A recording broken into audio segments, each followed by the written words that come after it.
একজন নেতার জন্য একটা চেয়ারের জন্য আপনি আপনার রক্তের মানুষকে আঘাত করবেন না।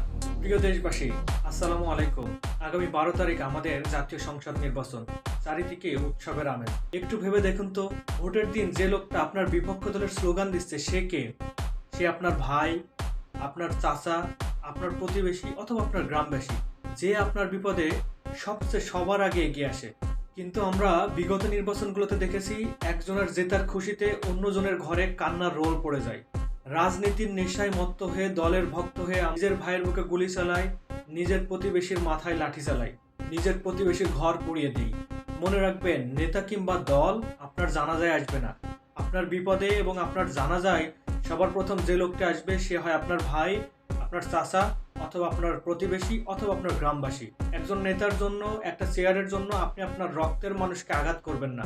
মনে রাখবেন, ক্ষমতা চিরস্থায়ী নয়, কিন্তু ঘৃণা চিরস্থায়ী।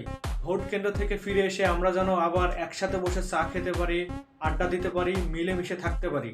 নির্বাচনের আগুন যেন আমাদের সামাজিক বন্ধনকে পুড়িয়ে ছাই করে না দিতে পারে। সুতরাং জয় হোক জনতার, মুখে ফুটুক হাসি। সুতরাং জয় হোক